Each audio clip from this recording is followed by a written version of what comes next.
Okay, at this time we're going to hear from Denny Hamlin, Ryan Newman, Joey Logano, three outstanding competitors in the 2014 season who put on a race today that I think will go down as one of the most competitive races in the history of the sport. Each one of you should be very proud of your efforts in 2014 and how you represented the sport here today. Denny Hamlin drives the number 11 FedEx Express Toyota for Joe Gibbs Racing. He finished 7th in today's race. Joey Logano drives the number 22 Shell Pennzoil Ford for Team Penske. Joey finished 16th. And Ryan Newman drives the number 31 Caterpillar Chevrolet for Richard Childress Racing. And Ryan came in 2nd today. Let's start with you, Joey.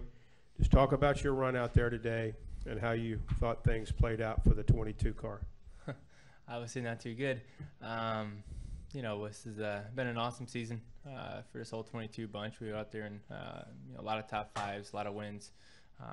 You know, coming into today, we knew what we had to do. We just we didn't execute from every angle. It seems like I got the wall a little bit early in the race, and we lost our shape in the car, and we lost a little bit of track position for that. We was able to recover there towards the end of the race, and to where we were all in line, and we came down pit road, and I just had a mistake on pit road and went all the way to tail end of the you know, to the lead lap there, and you know, trying to fight back there with 15 to go. So you know, unfortunately, you know, a great season like that makes us overall finish 4th because of one mistake, but that's what the rules are. We understand that. This team did a great job as consistently being fast.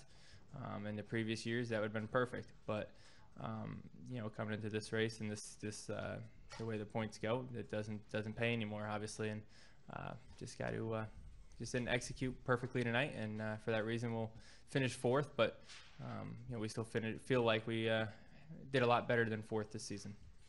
Denny Hamlin, certainly you gave it all you had out there this afternoon. You were in the number 11 car. Maybe just talk about your run and how you thought things played out. Not too well for us.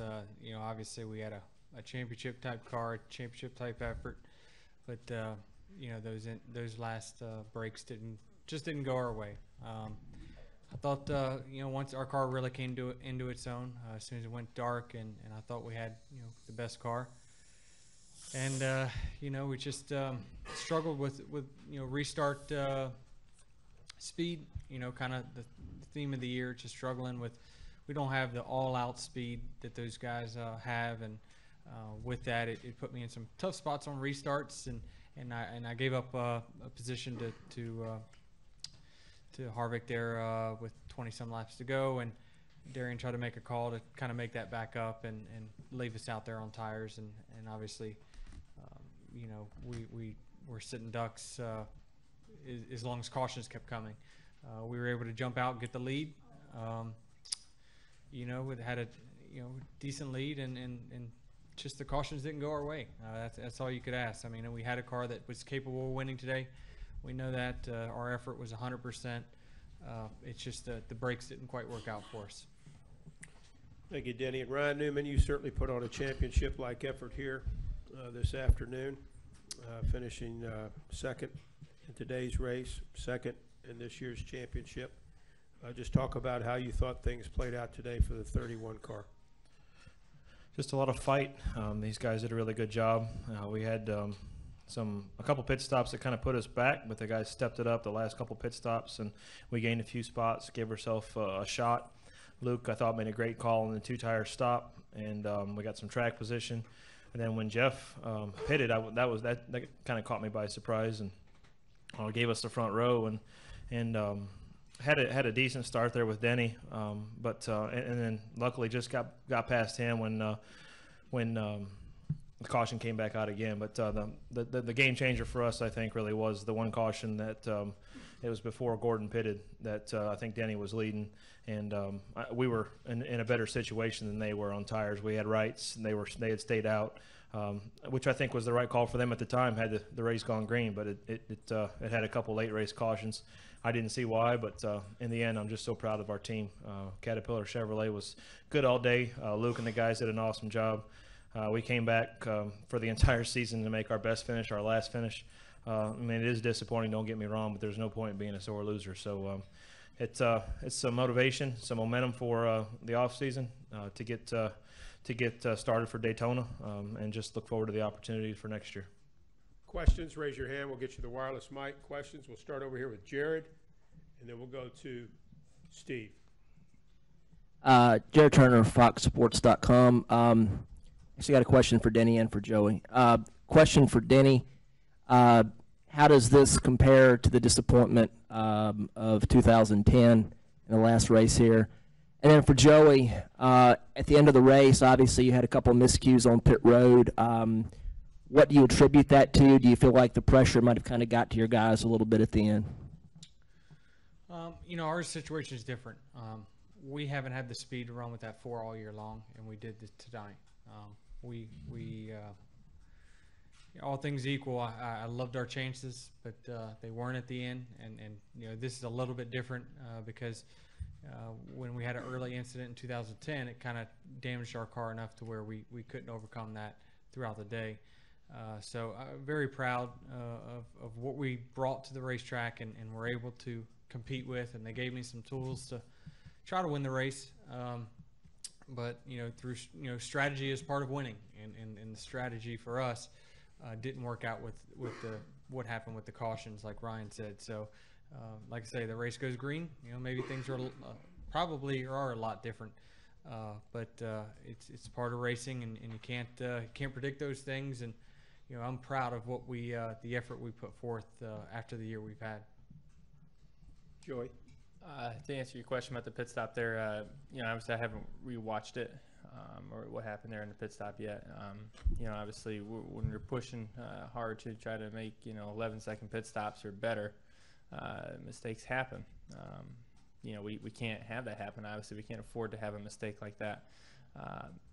But you know, without rewatching the tape, I'm not going to say it was pressure or whatever it was. It's just we're all trying really hard. We're all trying to go as fast as we can. It's like everyone running a wall tonight, going as fast as you can up there. Eventually, you know, sometimes you make a mistake, and you know, we knew it coming into this race. You can't afford to make one mistake to put yourself behind, and we just made a couple tonight, which put us back. But you know, obviously our pit crew's done a good job this year. I'm not putting them down over one thing. It just is a bad timing on one of them.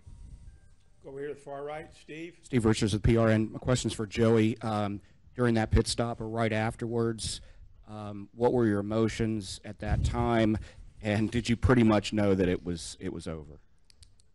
I didn't have good emotions in the car. I was pretty pissed off, I guess, if that's an emotion. But you know, you still you know, there's still a sign of hope. You still you know your chances went down a lot. You know, I didn't say it was over. We didn't give up.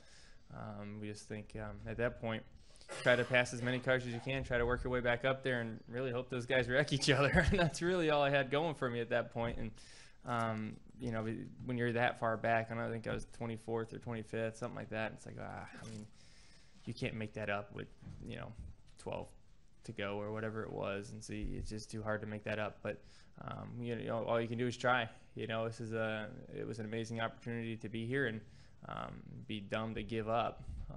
So you just keep trying, and hopefully something happens. And you know, we put ourselves in that boat to have to be able to pull back out, and it was hard. Other questions? Scott has one right here, please. And then Nate. Gary Long, you have one? And then we'll finish right here with Jay. Go ahead. Scott Fowler from the Charlotte Observer. This is for Ryan. You mentioned in your TV interview something about you might have had a chance to do something with Harvick there at the end, but didn't think it was the right thing to do. Can you expand on that?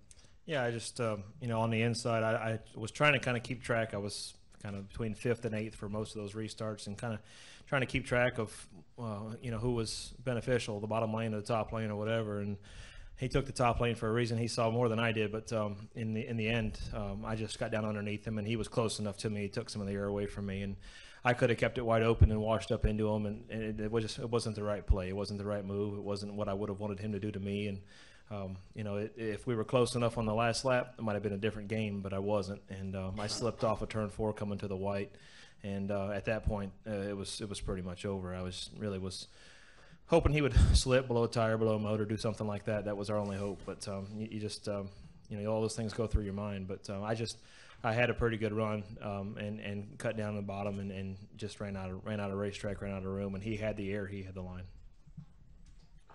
Let's go over here to Nate, and then we'll go to Gary Long's done. We'll go to Nate, and then Mike Vega. Nate Ryan, USA Today Sports for Denny.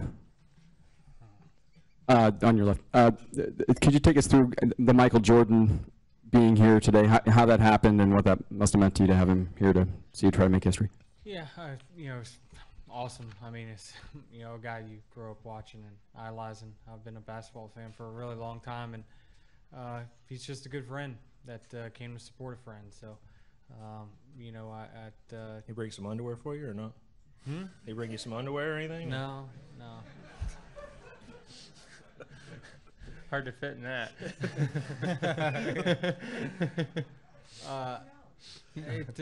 I don't know, but I would imagine. It's cool for him to take time out and to come down here and show support. And like I say, he's a friend, and we communicate on a weekly basis. He's just a race fan. He is a huge race fan. And he's when he came in the motorhome earlier today, he brought a big group with him, and he's talking about how he's converted all these people into being race fans. And I mean, he knows everybody, and he knows the sport, and that's awesome that a guy like that has accomplished so much. Thinks so much to come down and support his friend at a NASCAR race. So he's been a good friend, and can't thank him enough. And wish we could have been celebrating with him. Wish I could have had one ring to his 6 or so, but we'll have to wait another year for that. Did you invite him, or did he just surprisingly say yes to him? He asked for tickets. I told him we could handle that. So. Okay, let's go to Mike Vega, and then to Jay Pennell. Go ahead, Mike. Ryan, on Wednesday when we down here, Ryan. Gotcha. Thank you. Wednesday when we spoke to you, we kind of were conjuring what might happen here at the end of this race if it came down to you guys racing at the end, and you said you would be happy smoking fenders and everyone going for it at the end, and it seemed like that's how it played out when you guys were nose to tail at one point during the race. But when you came down to you and Kevin Harvick there, was that the scenario that you had envisioned, and was he the guy that obviously the guy to beat? I mean, I was happy the situation I was in. From our sport would have been better if the 4 of us were on the front 2 rows, absolutely. But in the end, I was one of the guys that had a shot at it, and I was happy to be in that position. But man, you live for the moment, and you drive as hard as you can. We didn't have quite enough. That's disappointing, but it was, like I said, it was an awesome team effort, and I think again this is a great racetrack to have a race like this, and I thought there's some amazing passing, and we don't get that at every racetrack, so it was fun from my standpoint to come from where we came from this year. We started the season in Daytona getting spun out in the last 5 laps to being the runner-up for the championship, so it was a good rebound for us. Over here, Jay, looks like our final question. Jay Pennell with Fox Sports. You guys are 3 of 4 guys who have been through this situation now for the first time. What was this experience like, and how has this changed your approach to next season and the season after that, knowing what it took to get here, and not only what it took to get here, but to win the title, and how this race unfolded? Well, for me personally, I mean, it's the first real championship I've been in a position to lose in the last race. I think Denny's been close before with the chase format, but this is the first time I've really had a shot of anything within the last race, or the last couple races, I guess you could say. And I was thinking after I got out of the car, it was our tables really turned, if you think about it, when Gordon didn't win Phoenix, because if he'd have won Phoenix, Harvick would have been out, and we'd have been the top guy at the end of the race. So I blame all this on Jeff Gordon. Denny, your thoughts? For me, there's not one thing I would have done different. I mean, we brought a car that was capable of winning. I just don't know how to express it enough. I mean, sometimes breaks go your way, sometimes they don't. They just didn't go our way. It's not much else we could have done with the strategy that we played with the cautions that came out. So I wouldn't do a thing different. I think we overachieved greatly by being here, and we haven't had the speed to compete for race wins all year, and we did today on the race that really mattered, and just came up short. So, this is the third time kind of round that I've kind of had an opportunity to win a championship, but each one has been different, and this has by far been our best effort as far as going out there and trying to get it done. Joey?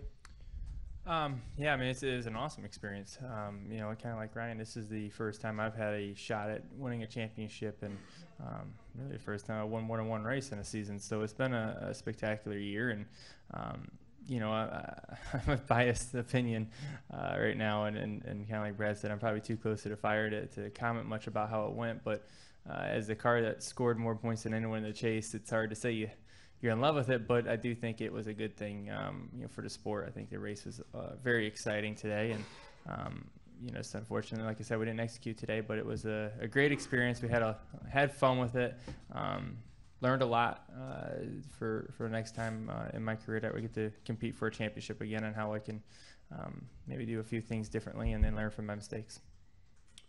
Well, Joey, Ryan, and Denny, congratulations on outstanding 2014 season, for all the competitive racing that you showed us out here this year, and the professionalism and the way you represented the sport. We appreciate it very much, and we'll see you soon. Thank you. Thanks, guys.